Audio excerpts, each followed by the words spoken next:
bibi cyane ntabwo bikabisha urebye nibisanzwe. Hari umuntu muzi waba warapfuye? Oya njye nawe nzi. Nakuvuga corona ntabwo ihaba.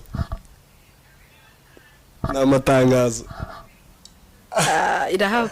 Udukurikije amakuru twumva ishobora kubihaba ariko nta muntu personnellement nzi wayirwaye cyangwa wapfuye yazize corona hano muri Newcastle.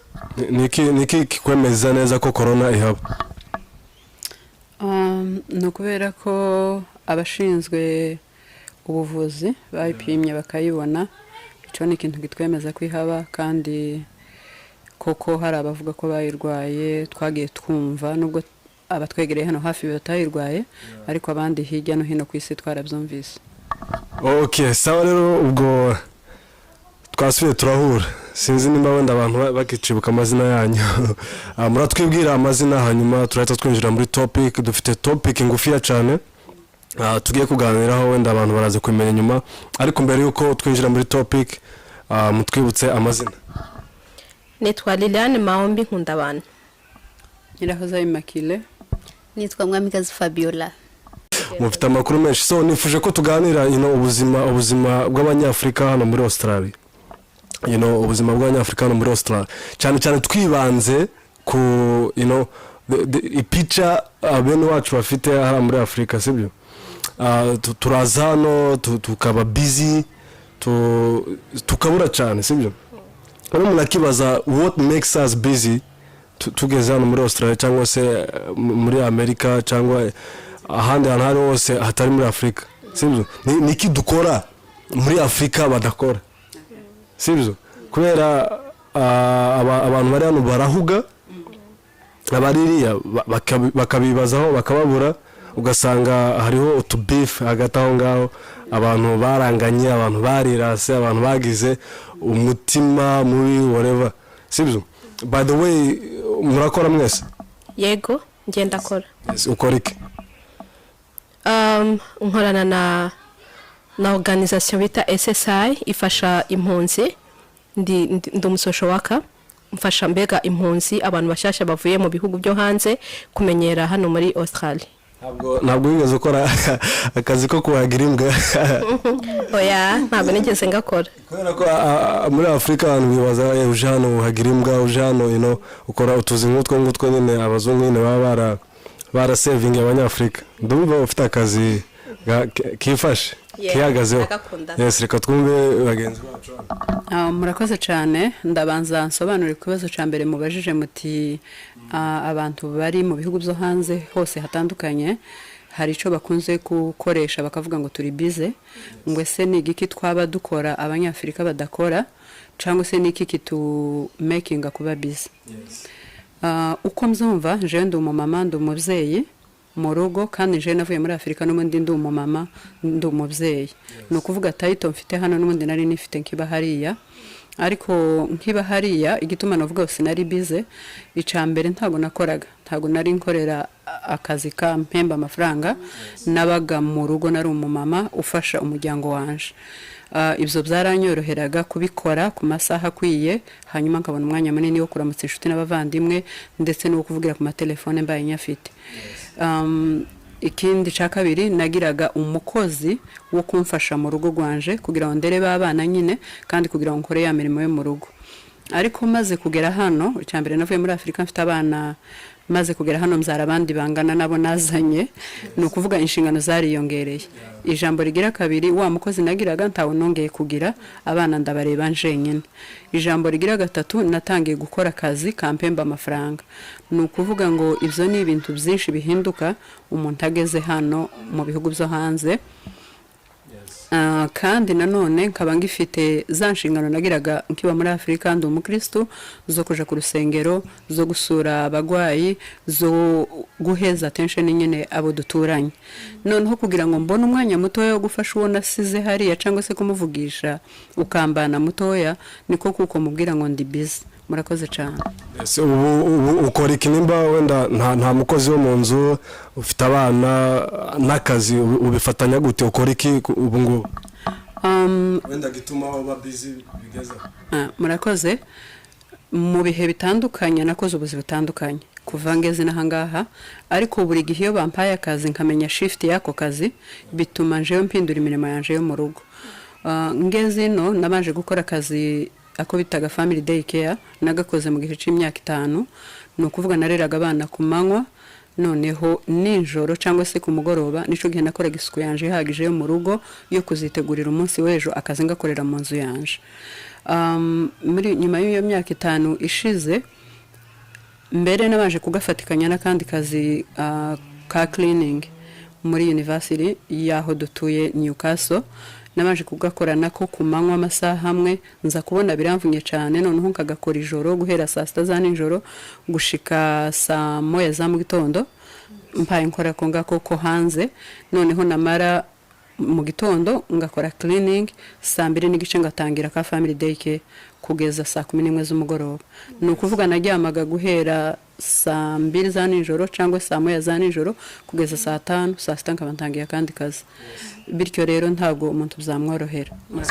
No kuvuga ngo uracakora yo cleaning cyangwa nyuma naje kugira amahirwe mbona akazi ka bilingual teacher ko ku mashuri zari za primaire 2 na secondaire 1 aho byaranyoroheraga cyane kuko abana bajaga ku ishuri nanje akabeco gihenja ku kazi tukajana twese tukongera tukagarukana twese.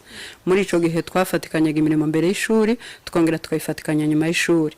Ubu nyine kandi nahinduye akazi kora mu bintu bya disability bizo gufasha abantu bashaka kuba bafite ubumuga ubwo aribwo bwose yaba mental yaba physical. Muri ico gihe rero binsaba n'ubundi gukora imirimo yanje mbere ya saa 1 kuko akazi ngatangira saa 2 n'igice nkakarangiza saa 11 z'umugoroba. Nyuma ya saa 11 kandi nkabona gukora imirimo yanje hamwe n'umuryango wanje dufatikanyije. Buri muntu wese uwo mu nzu yacu urengeje imyaka 4 saa 2 n'igice bavuye mu rugo rwacu akongera abambere bagaruka saa 9 n'igice abanyuma tugeramwo saa 11 noneho tugafatikanya kandi kwitegura umunsi w'ejo. Murakoze. Ubu nyine ukora iki Fabiola? Je ndo umunyeshuri ariko kandi nkaba n'umwarimu ndo umunyeshuri kuri university nkaba umwarimu kuri primaire.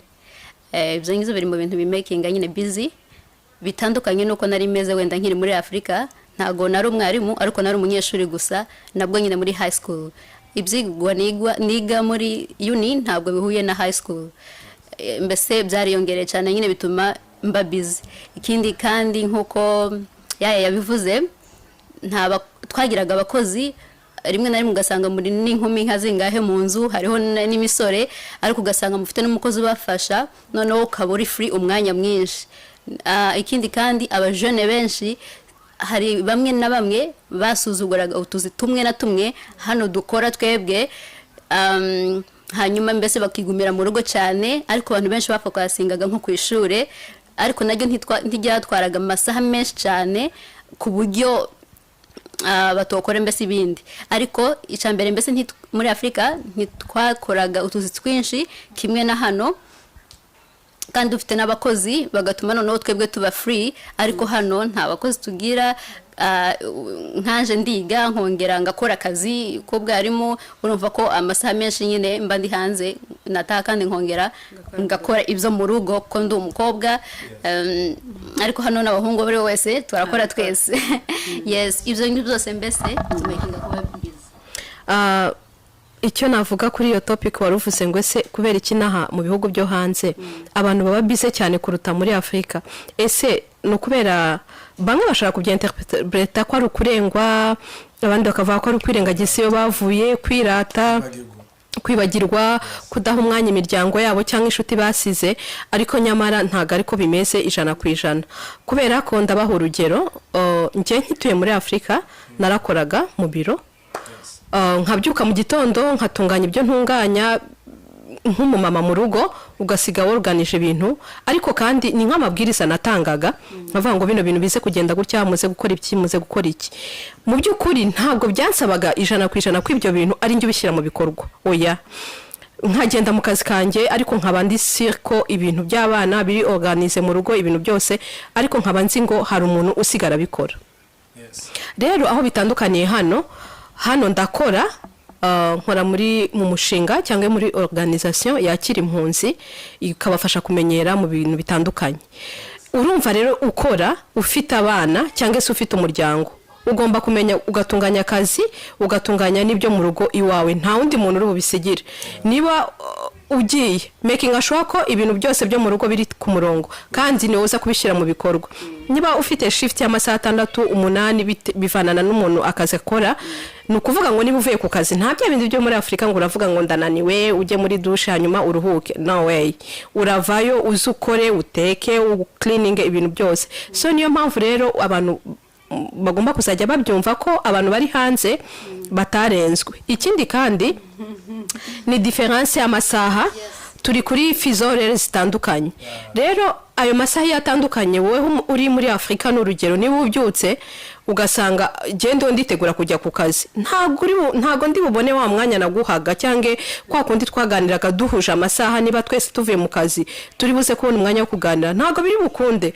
kubera ko weho urabyutse ngewe ndi mu kazi n'urugero cyange se nge ndi mu kazi amasambe gukuna agiye atandukana byanga byakunda ntago umwanya uhagije twabona so mugomba kutwumva nagaruka urengwa nagaruka ubirengagiza murakoze iyo uvuye mu kazi ugafata telefone yawe ukabona message ikubwira ko wabuze urabizi ko urushe urabizi ko uvuye mu kazi ukabona message imwe 2 bakubwira warabuze cyangwa se waburiye ko wanganye ibintu ubyakira gute muri wowe uburyo nakiriye message icyambere cyo nubwo mfashe telefone n'urugero ikintu cyambere nihutiraho ntagaruka kureba message ya WhatsApp cyangwa ya Facebook cyangwa yiki shobora guhita ngongana na message email iri très important y'akazi n'urugero muri uwo mwanya hari n'igihe ushaka kunyandikira agashira nka 2 days 3 days ntaragusubiza bitewe na priority kandi warasomye na message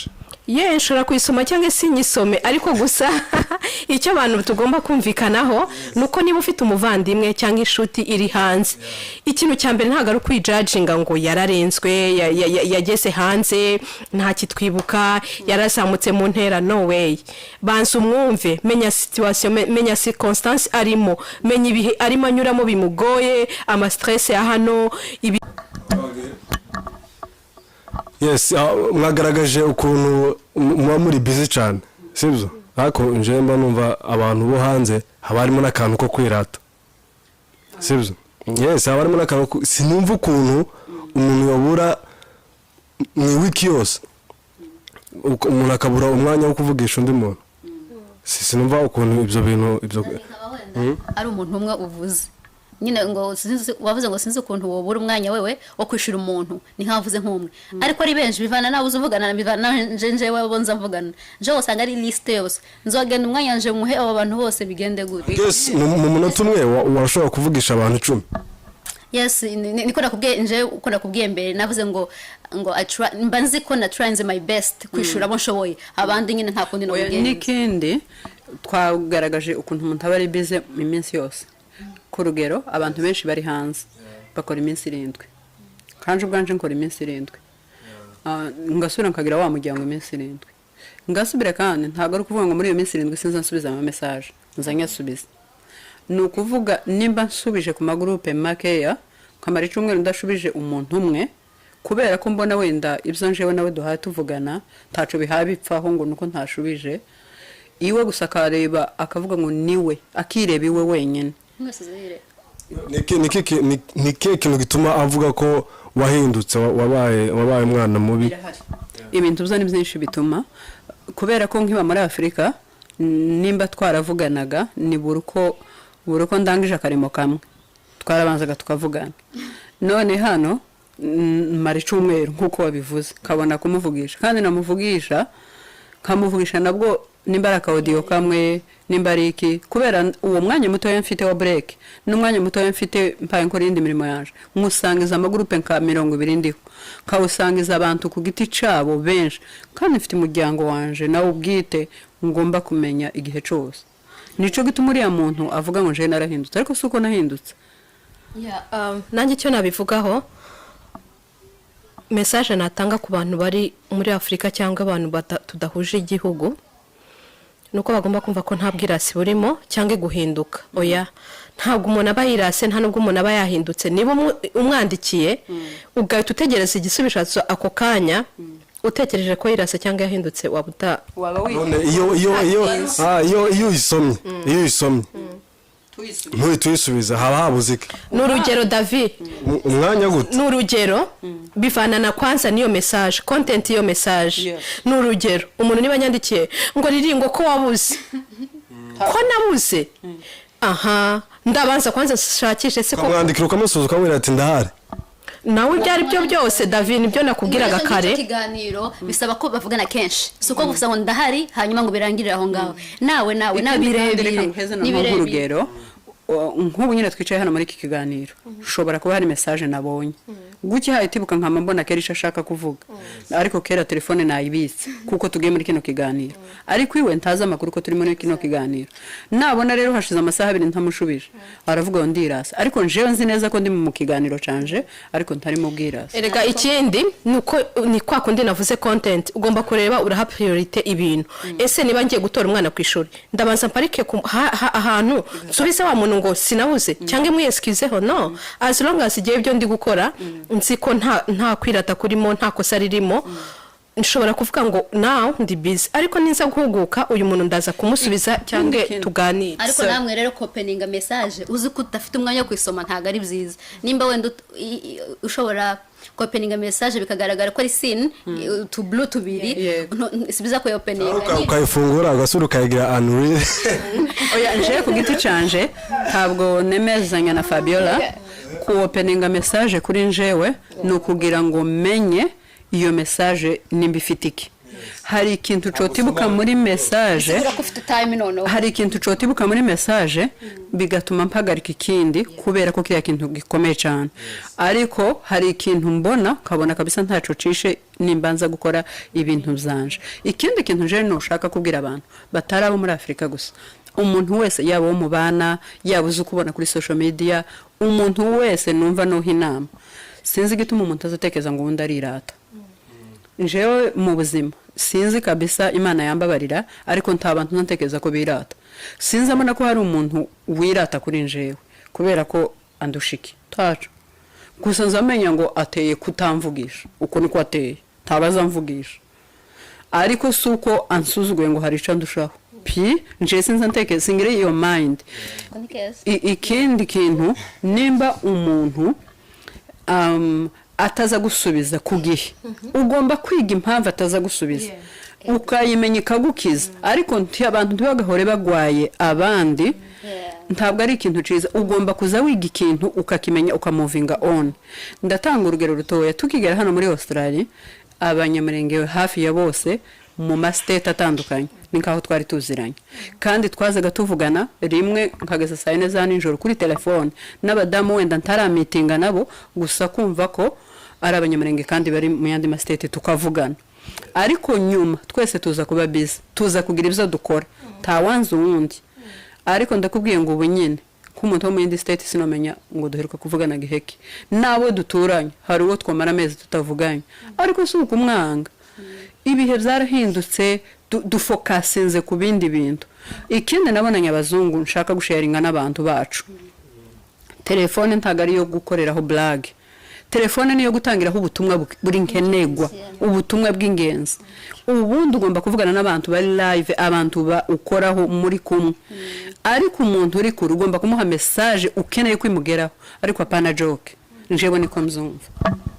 wabuzumva gute vuga none nikihe nama babagira wenda abantu bafite iyo myumvire kuvuga ngo umuntu yageze hanze arirata umuntu yageze hanze arahinduka cyane harakantu nje bakunda no kukambwira kagira inkozi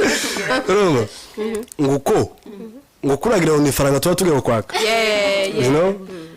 bikira aho ngaho David wenda ibyo ngibyo natwe dushobora kuba twarahuye nabyo abantu benshi bahura nabyo ariko ni bya bindi by'imyumvire y'abantu nje nza nama nigaga ico kibazo aho niho nababwiye umuntu agomba kwiga ninde uhaye kuvugisha nimba ari umuntu ubona nyine agifite iyo myumvire ukamumenya ko ari imyumvire ye ariko atari ikibazo cawe iyo umuntu akubwiye gutyo kandi utaramushubije uhita umusubiza waye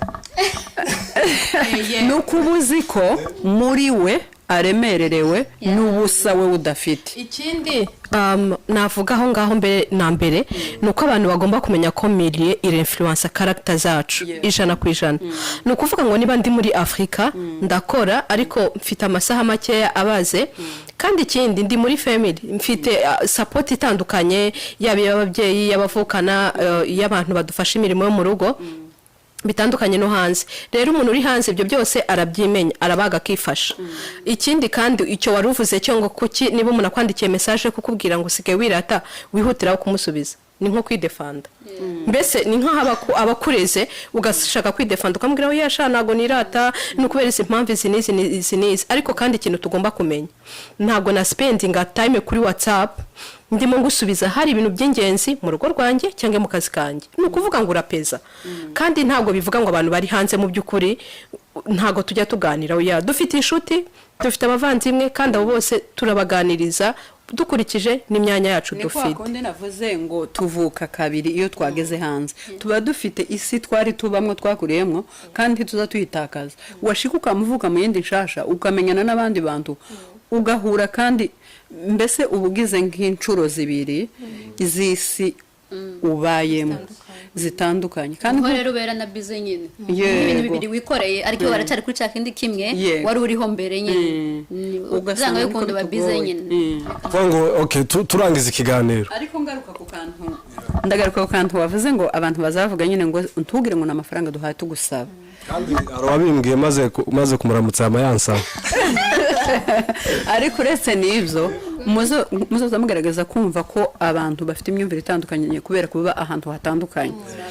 Ni ukuri nje uyu muntu ambwiye ngo se ngo wazugira ngo n'amafaranga ngo tuza kugusaba, sinza musubiza ntegereje ngo ndanayamuha cyangwa se ngo siyo nyine nka kuri yavuze, ahubwo nzanyumva ko afite uburemere muri we bw'ikintu njewe ahubwo ndagifitiye n'uburemere, noneho bigatuma muheza attention kugira ngo mukize umutima, ariko wanje ubusanzwe ukize kuko ntagomba murakariye gukomeza kumva ko mushaka ko muvugana n'ibyawurigi n'iteka ryose nkaba ageze hano wenda mukabana umuhaye ako kanya rero nako yogashima ako kanya, ariko nyuma yosuzubira kandi akakugora akakugarukaho bikaguhangayikisha.